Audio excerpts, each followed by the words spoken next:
ভালো হতো।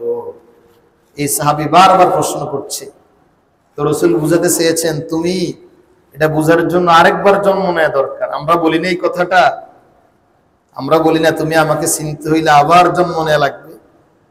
তো রাসূল এই বাক্য বিনিময় করার পর এটাও রেকর্ড হয়ে গেছে। তিনি অশালীন কথা বলার সুযোগ নাই, সব রেকর্ড হয়ে যাবে। এটা অশালীন কথা না, এটা আমাদের শব্দ চয়ন, আমাদের সামাজিক জীবনে ব্যবহার। এই জবান ঠিক করার ব্যাপারে বারবার তিনি বলেছেন এবং বলেছেন মাইয়াতমান লিমা বাইনা লাহইহি ওয়া মা বাইনা রিজলাইহি আদমানু লাহুল জান্নাহ। যে ব্যক্তি আমি মুহাম্মদ সাল্লাল্লাহু আলাইহি ওয়াসাল্লামকে জিহ্বা লজ্জাস্থানের নিশ্চয়তা দিবে, জামিনদার হবে, তার জান্নাতের জিম্মাদার আমি হয়ে যাব। সুবহানাল্লাহ। এই জবান দিয়ে এমন কথাগুলি বের হয় মাঝে মাঝে, এগুলি আমাদের জাহান্নামে যাওয়ার ওসিলা হয়ে যায়। এজন্য আল্লাহ পাক এই জিহ্বাকে সংযত রাখার তৌফিক দান করেন, আমিন। প্রিয় মুসল্লিয়ানি কিরাম, সাইয়েদনা আবু বকর সিদ্দিক রাদিয়াল্লাহু তাআলা আনহু তিনি ঘরে বসে বসে জিহ্বাকে টেনে টেনে শাস্তি দিচ্ছেন। ওমর ইবনুল খাত্তাব রাদিয়াল্লাহু আনহু তার ঘরে ঢুকেছেন, গিয়ে দেখলেন আবু বকর ইয়াজিদু লিসানাহু, তার জিহ্বাকে শাস্তি দিচ্ছেন। বললেন, হে আবু বকর, আল্লাহ আপনাকে মাফ করুন, কেন এই কাজ করছেন? তিনি বলেছেন, ইন্না হাযিহি আওরাদানিয়াল মাওয়ারিদ, নিশ্চয়ই জিহ্বা আমাদেরকে পদস্খলনের কাছে নিয়ে যায়। এই জিহ্বা দিয়ে এমন বাজে কিছু কথা বলি যে কারণে আমার রব অসন্তুষ্ট হন। এজন্য আজকে এই জিহ্বাকে টেনে টেনে শাস্তি দিচ্ছি, যেন এই জিহ্বা আগামীকাল কোনো অশালীন কথা না বলে। সুবহানাল্লাহ। কি অনুশোচনা, কি হেতে ছাপ, কি পরিমাণ আত্মসমালোচনা।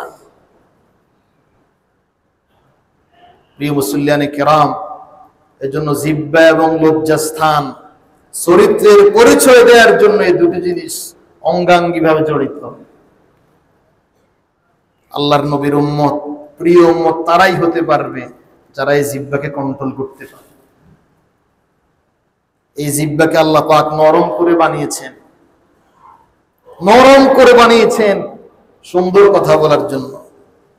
কিন্তু এই জিহ্বা দিয়ে এমন কিছু কথা বের হয় যেটা ইটের চেয়ে শক্ত।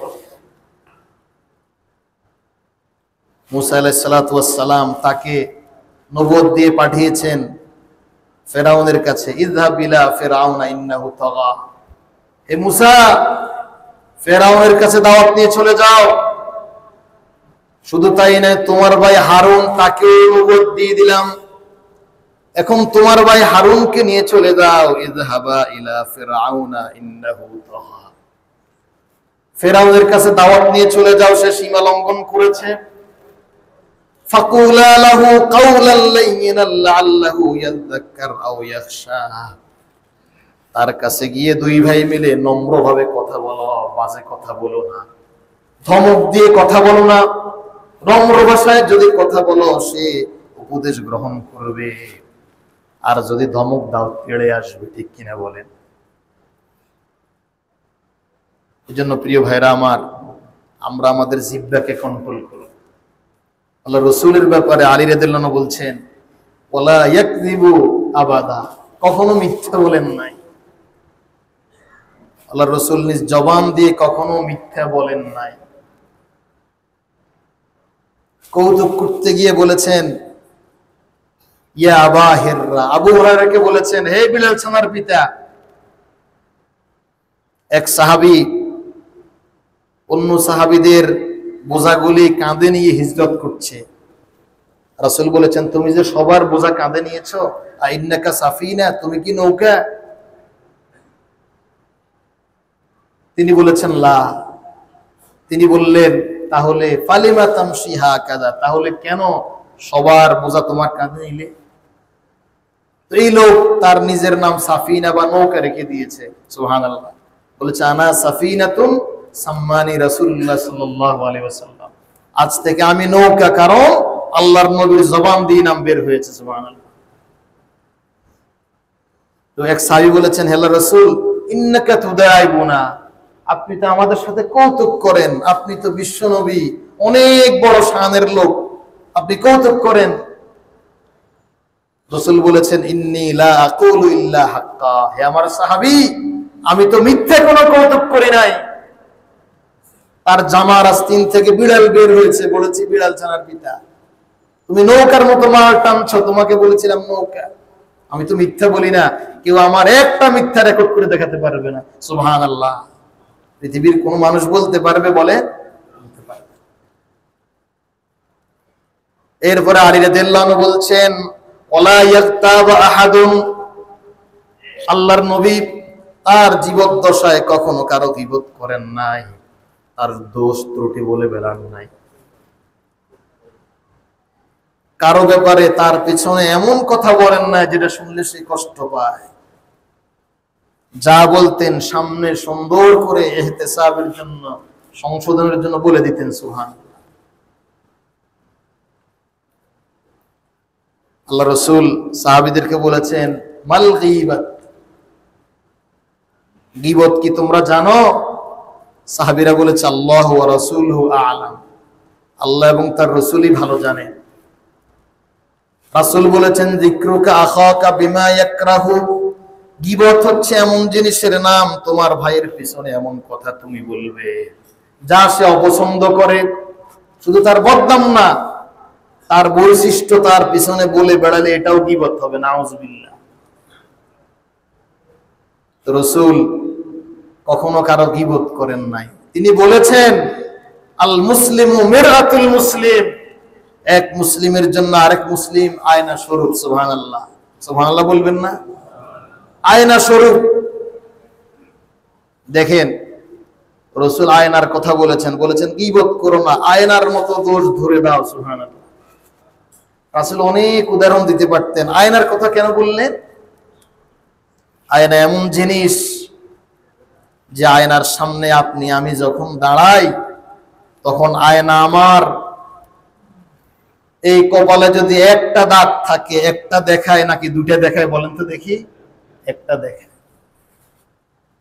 এই জন্য আয়না হবে, একজন মুমিন আরেকজন মুমিনের যখন সংশোধন করে দিবে, তার দোষ যদি একটা হয় একটা বলবে, দুইটা বাড়িয়ে বলবে না।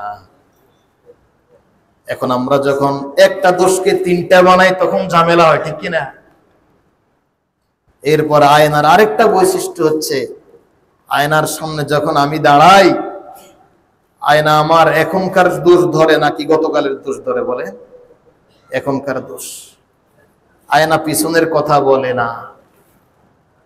আয়নায় 2 বছর আগে আপনি কি অপরাধ করেছেন এটা বলে না।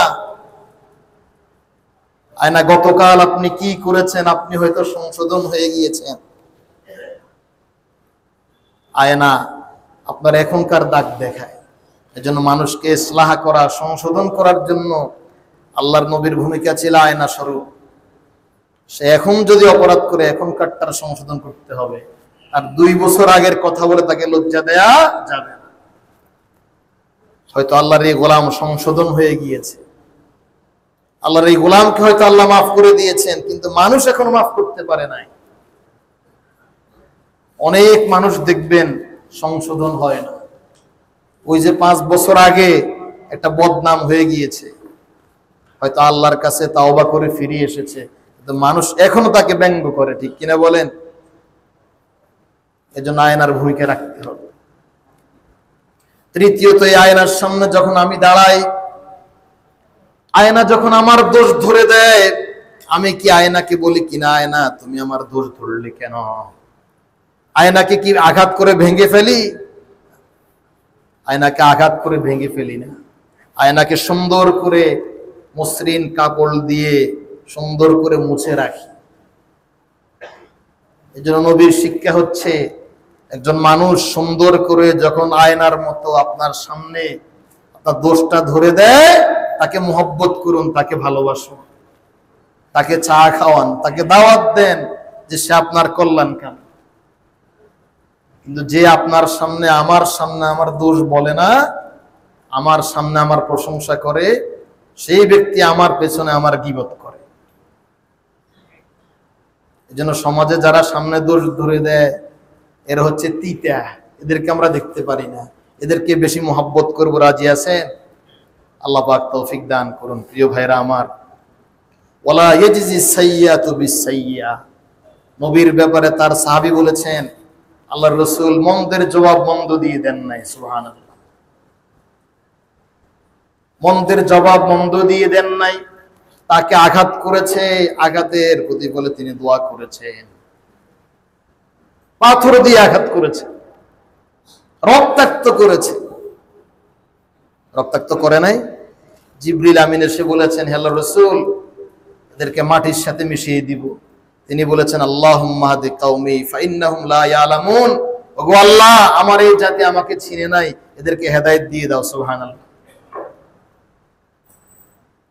ওয়ালাকিন ইয়াফু ওয়া ইয়াসফাহু, তিনি সংশোধন করে দিয়েছেন, তিনি ক্ষমা করে দিয়েছেন। সুবহানাল্লাহ।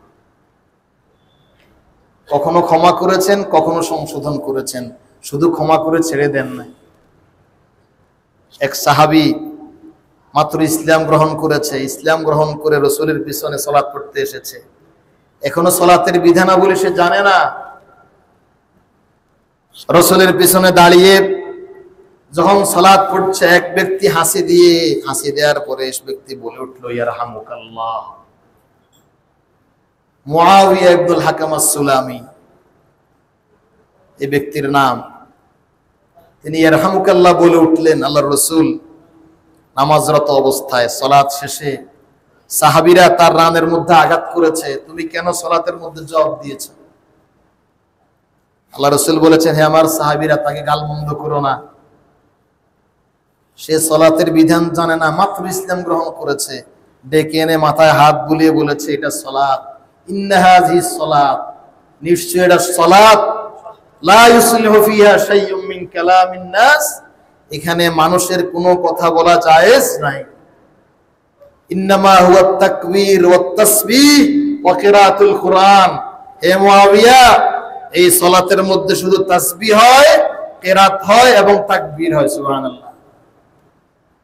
এই লোক এত সুন্দর নসিহত শুনে সে মনে করেছে ওরা উরুতে রানের মধ্যে থাপ্পড় দিচ্ছে, রাসূল হয়তো কানে থাপ্পড় দিবেন।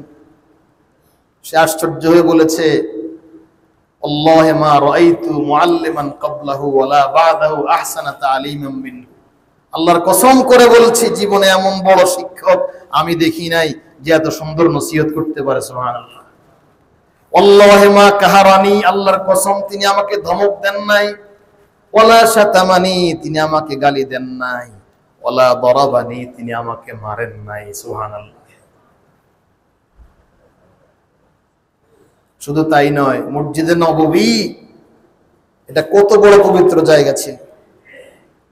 মসজিদে নববীতে রাসূল ভাষণ দিচ্ছেন, এমন সময়